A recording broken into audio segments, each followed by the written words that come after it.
सातारा में एकनाथ शिंदे का बड़ा बयान, कहा बीजेपी तय करेगी महाराष्ट्र में सीएम। पीएम मोदी और अमित शाह लेंगे फैसला, महायुति के तीनों दलों में समन्वय है, मैं अपनी भूमिका पहले ही स्पष्ट कर चुका हूं।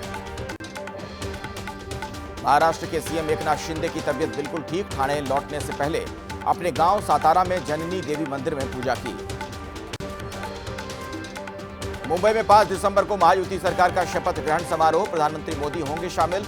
शाम 5 बजे मुंबई के आजाद मैदान में होगा शपथ ग्रहण। यूपी के आगरा में विश्व हिंदू परिषद और बजरंग दल के कार्यकर्ताओं का प्रदर्शन। बांग्लादेश में हिंदुओं पर हो रहे हमले का जताया विरोध, हिंदुओं की सुरक्षा की उठाई मांग। मथुरा में बांग्लादेश में चल रही हिंसा के विरोध में चंद्रोदय मंदिर में किया कीर्तन।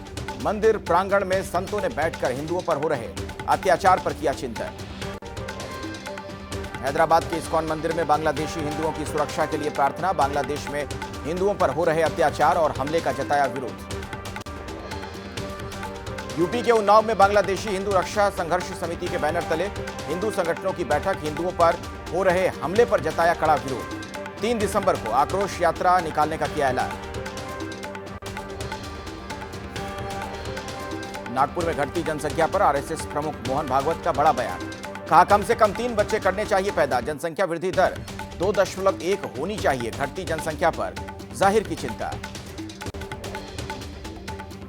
उत्तरकाशी में मस्जिद हटाने की मांग को लेकर रामलीला मैदान में महापंचायत। भारी संख्या में जुटे लोग, तेलंगाना के गोशा महल से बीजेपी विधायक टी राजा सिंह भी हुए शामिल।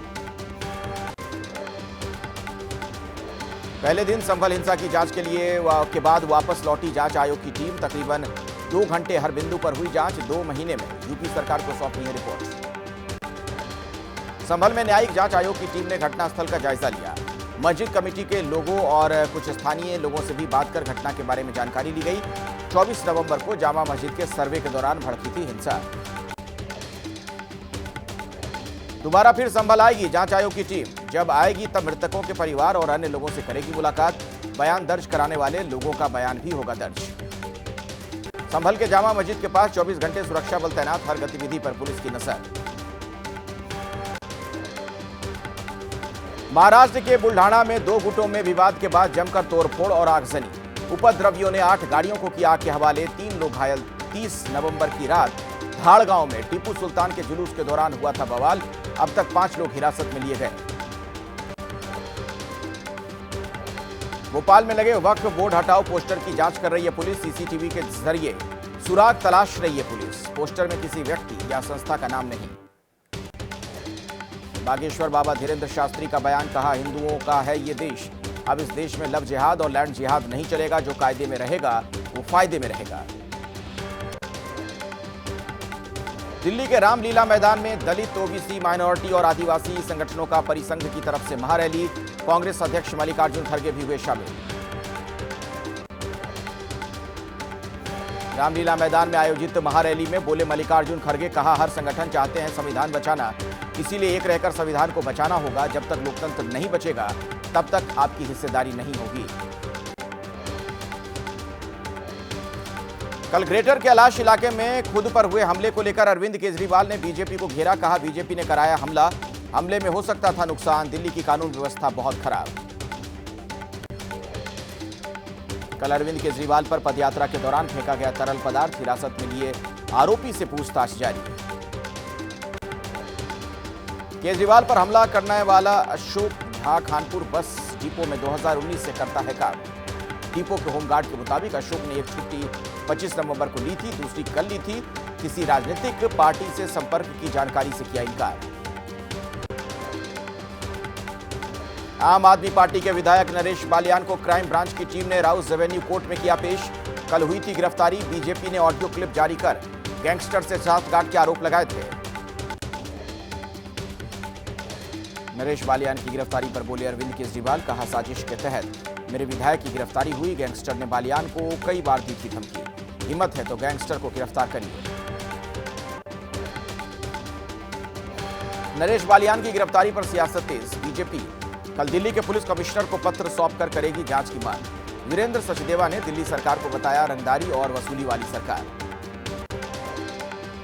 बीजेपी के नेता कैलाश गहलोत ने आम आदमी पार्टी पर बोला हमला, कहा आपके सिद्धांतों में हुआ बड़ा बदलाव, भ्रष्टाचार में लिप्त लोगों को आप दे रही है टिकट, आपराधिक इतिहास रखने वालों को दी जा रही है जगह।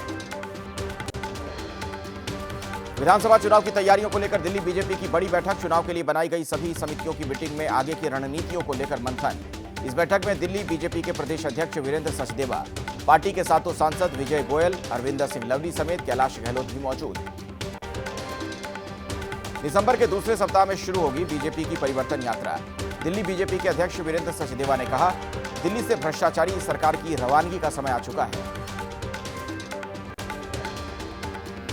विधानसभा चुनाव से पहले दिल्ली की सभी विधानसभाओं में बीजेपी निकालेगी परिवर्तन यात्रा। कमलजीत सहरावत ने कहा, यात्रा में बूथ से लेकर प्रदेश स्तर के सभी नेता होंगे शामिल। आम आदमी पार्टी के 10 साल की नाकामियों को जनता के बीच पहुंचाना मकसद।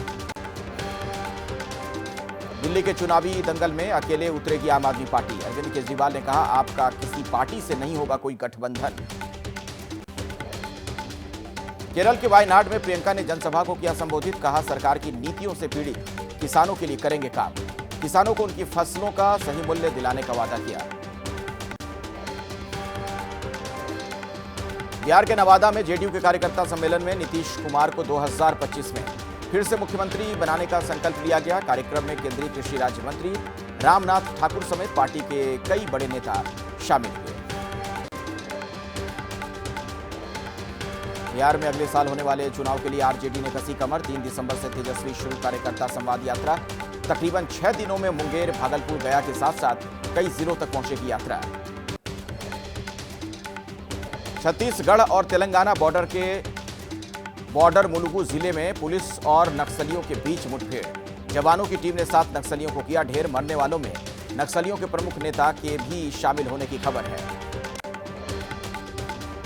मध्य प्रदेश के सीएम मोहन यादव के विदेश दौरे का दिखने लगा असर। यूके और जर्मनी से मध्य प्रदेश को मिले 78,000 करोड़ से अधिक के निवेश। सेमी कंडक्टर मैन्युफैक्चरिंग में मिला 25,000 करोड़ का निवेश प्रस्ताव। निवेश से बढ़ेंगे रोजगार के अवसर। राजस्थान सरकार धर्मांतरण रोकने के लिए लाएगी बिल, कैबिनेट ने दी मंजूरी। प्रलोभन या धोखा देकर धर्म परिवर्तन पर सजा का प्रावधान होगा। धर्मांतरण रोकने के लिए कानून बनाएगी राजस्थान सरकार। केंद्रीय संस्कृति एवं पर्यटन मंत्री गजेंद्र सिंह शेखावत ने राजस्थान सरकार के फैसले का किया है स्वागत। कहा, जबरन किसी का भी धर्मांतरण ना हो, हम सभी लोग राजस्थान सरकार के निर्णय के साथ। यूपी के गोरखपुर में सीएम योगी ने किया जनता दर्शन। सीएम ने फरियादियों की सुनी समस्याएं, शिकायतों का जल्द निस्तारण करने के लिए अधिकारियों को निर्देश दिए। यूपी के गोरखपुर में सीएम योगी सामूहिक विवाह समारोह में हुए शामिल। नए दंपतियों को सीएम योगी ने दिया आशीर्वाद। सीएम ने नवविवाहित जोड़ों को उपहार भी बांटे। देहरादून में सीएम पुष्कर सिंह धामी ने खेल महाकुंभ की शुरुआत की है। प्रदेश स्तर पर कई खेल महाकुंभ में शामिल। इस मौके पर सीएम धामी ने कहा, खेल से खिलाड़ियों को आगे बढ़ने के लिए मिलेंगे कई अवसर। यूपी के उन्नाव में गद्दे की दुकान में लगी भीषण आग। इंजन से निकली चिंगारी ने लिया विकराल रूप। आग के तेज लपटों से दुकान का सारा सामान जलकर खाक हो गया। दमकल की गाड़ियों ने आग पर काबू पाया है। यूपी के शामली में हाई टेंशन लाइन की चपेट में आने से ट्रॉली पर लदी पराली में लगी आग। देखते ही देखते कार पर पलटी ट्रॉली। कार और ट्रॉली जलकर खाक। आग का वीडियो सोशल मीडिया पर वायरल। राजस्थान के उदयपुर में पुलिस और एटीएस की बड़ी कार्रवाई। 2 शातिर बदमाशों को किया गया गिरफ्तार। बदमाशों के पास से बरामद की गई 9 अवैध पिस्टल, कारतूस किए गए बरामद ही है। पंजाब के लुधियाना में 2 गुटों में चली कई राउंड गोली। मकान मालिक और किराएदार के बीच हुई फायरिंग। गोलीबारी में एक 11वीं क्लास का छात्र समेत 4 लोग घायल। पुलिस घटनास्थल पर पहुंचकर जांच पड़ताल में जुटी। यूपी के बागपत में युवकों का अवैध हथियारों के साथ वीडियो वायरल। बंदूक और कारतूस का प्रदर्शन करते दिख रहे थे युवक। पुलिस युवकों की तलाश में जुटी। मुंबई के कुर्ला इलाके में बस डिपो के पास पानी से भरे गड्ढे में डूबकर 7 साल के मासूम की मौत। गुस्साए लोगों ने ठेकेदार और डिपो प्रबंधन के खिलाफ कार्रवाई की उठाई मांग। एमपी के नेवाड़ी में खाद की कालाबाजारी की सूचना पर कलेक्टर की बड़ी कार्रवाई। 4 कर्मचारी और एक व्यापारी के खिलाफ दर्ज कराया गया मुकदमा। किसानों को दी जा रही है पर्ची और बोरियों में हो रही है हेराफेरी। यूपी के जालौन में नकली खाद की सूचना पर पुलिस और एसओजी टीम ने गोदाम में छापा मारा है। टीम ने 500 बोरी नकली डीएपी खाद की बरामदगी की है। 4 लोगों को गिरफ्तार किया गया। खाद के सैंपल जांच के लिए भेजे गए हैं। शिमला के सोलंग में बूढ़ी दिवाली पर दिखा अद्भुत नजारा। हाथों में मशाल लेकर नृत्य करते दिखे लोग। राजा रामचंद्र के अयोध्या आगमन पर मनाई जाती है बूढ़ी दिवाली। 4 दिनों तक चलता है बूढ़ी दीपावली का पर्व। बंगाल की खाड़ी के ऊपर उठा चक्रवाती तूफान फेंगल, उसका जबरदस्त असर देखने को मिल रहा है। भारी बारिश के बाद पुदुचेरी के रेनबो नगर इलाके में बाढ़ जैसे हालात। कल शाम पुदुचेरी के कराईकल और तमिलनाडु के महाबलीपुरम के बीच हुआ था फेंगल तूफान का लैंडफॉल। पुदुचेरी में तूफान फेंगल से भारी बारिश, शहर के कई हिस्सों में भरा पानी। लोगों को आने जाने में मुश्किलों का सामना करना पड़ रहा है। राहत और बचाव की टीम रेस्क्यू ऑपरेशन में जुटी, लोगों को सुरक्षित स्थानों पर पहुंचाया जा रहा है। पुदुचेरी के कई इलाकों में भारी बारिश, सड़क और गली मोहल्लों में भारी पानी, लोगों का घर से निकलना हुआ मुश्किल। पुदुचेरी में कल शाम 7 बजे टकराया था तूफान फेंगल। तूफान के चलते जोरदार बारिश से जल जमाव, नाव से लोगों का रेस्क्यू किया जा रहा है। बाढ़ के पानी में डूबे कई इलाके, कमर से ऊपर तक भरा पानी। तमिलनाडु के कुडालोर इलाके में भारी बारिश के बाद लोगों के घरों में घुसा पानी। सड़क और गलियां भी पानी से लबालब। घरों में फंसे लोगों के रेस्क्यू में जुटी है राहत और बचाव की टीम। आंध्र प्रदेश के तटीय जिलों में दिखा तूफान फेंगल का असर। विशाखापट्टनम में भारी बारिश, कई इलाकों में भरा पानी। आज भी आंध्र प्रदेश में बारिश का येलो अलर्ट जारी। फेंगल तूफान के बीच चेन्नई एयरपोर्ट से एक डराने वाली तस्वीर सामने आई है। कल चेन्नई एयरपोर्ट पर विमान को लैंड कराने की कोशिश की गई, लेकिन खराब मौसम की वजह से नहीं हो पाई लैंडिंग। समय रहते पायलट ने विमान को संभाला। कश्मीर से लेकर लेह लद्दाख में जमकर हो रही है बर्फबारी। चोचीला पास पर बर्फबारी से जमी बर्फ की मोटी चादर। श्रीनगर लेह हाईवे पर यातायात पूरी तरीके से प्रभावित। बीआरओ की टीम बर्फ को सड़क से हटाने में जुटी। कई इंच तक हाई पर जमी हुई है बर्फ। दिल्ली में हवा के साथ साथ पानी भी जहरीला। कालिंदी कुंज इलाके में यमुना नदी पर तैर रहा है जहरीला झाग। लगातार पिछले कई दिनों से यमुना के पानी में बनी हुई है खराब स्थिति, नहीं सुधर रहे हालात। दक्षिणी गजा पट्टी में खाद्य वितरण केंद्र के पास आईडीएफ का हमला। बमबारी में 13 लोगों की मौत। हमले के घटनास्थल पर मची चीख पुकार। मदद की गुहार लगाते दिखे घायल लोग। गजा पट्टी में कार पर हुए आईडीएफ के हमले में 5 लोगों की मौत। मृतकों में वर्ल्ड सेंट्रल किचन के 3 कर्मचारी भी शामिल। आईडीएफ बोला कार में मिली थी आतंकवादियों की मौजूदगी की खबर। शांति समझौते के बावजूद दक्षिणी लेबनान में आईडीएफ का हमला। हिजबुल्लाह के रॉकेट लॉन्चर पर बमबारी। इजराइल बोला सीज फायर के दौरान संदिग्ध गतिविधि मिलने पर कार्रवाई का अधिकार। गजा पट्टी के राफा में इजरायली सेना का ग्राउंड ऑपरेशन। आईडीएफ ने जारी ग्राउंड ऑपरेशन का नया वीडियो। खंडहर इमारतों के अंदर हमास के लड़ाकों के छिपे होने की आशंका को लेकर फायरिंग। इजरायली सेना का दावा राफा में अस्पताल और मस्जिद के पास से बड़ी मात्रा में मिले हथियार, विमान और टैंक रोधी मिसाइलें, गोला बारूद, ऑटोमेटिक गन समेत कई सैन्य सामान बरामद। टेल अवीव में लोगों का प्रदर्शन। हमास की कैद में मौजूद बंधकों की रिहाई करवाने की मांग। नेतन्याहू सरकार से शांति समझौता कर बंधकों को रिहा कराने की मांग। इटली में फिलिस्तीन के समर्थन में प्रदर्शन। हजारों की संख्या में सड़कों पर उतरे लोग। लेबनान की तरह गजा पट्टी में शांति समझौता करने की मांग। लेबनान में धीरे धीरे पटरी पर लौट रही है जिंदगी। शांति समझौते के बाद अपने घरों की तरफ लौट रहे हैं लोग। बमबारी की वजह से क्षतिग्रस्त हुए घरों की मरम्मत करने में जुटे लोग। लेबनान में हिजबुल्लाह नेता नसरल्लाह को श्रद्धांजलि देने के लिए जुटे लोग। हाथों में कैंडल लेकर दी श्रद्धांजलि। इजराइल के हमले में हुई थी नसरल्लाह की मौत। सीजन की पहली बर्फबारी से बढ़ी अमेरिका के कई शहरों में मुश्किलें। न्यूयॉर्क के सड़कों पर जम गई कई इंच बर्फ। मशीनों की मदद से रोड से बर्फ हटाने का काम जारी। पटना में नशा मुक्त बिहार बनाने के लिए मैराथन का आयोजन। बैडमिंटन खिलाड़ी साइना नेहवाल ने मैराथन को हरी झंडी दिखाकर किया रवाना। बिहार सरकार में मंत्री सहित कई आईएएस आईपीएस अधिकारियों ने दौड़ में लिया भाग।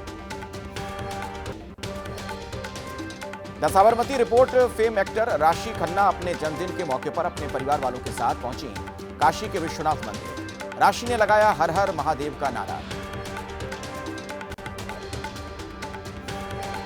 सुपरहिट तेलुगु फिल्म हनुमान के डायरेक्टर और अभिनेता तेजा सज्जा ने रणवीर सिंह के साथ साझा की है अपनी तस्वीर। बताया किस तरह से रणवीर ने फिल्म में उनकी परफॉर्मेंस की तारीफ की।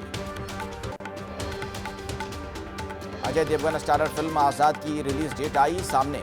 अगले साल 17 जनवरी को रिलीज होगी फिल्म। मूवी में रवीना टंडन की बेटी राशा थडानी और अजय देवगन के भतीजे अमन देवगन भी आएंगे नजर। रामचरण और Janhvi Kapoor starrer Telugu film RC16 में नजर आएंगे मिर्जापुर के मुन्ना भाई उर्फ दिव्येंदु शर्मा। निर्देशक बुची बाबू सना ने साझा की जानकारी।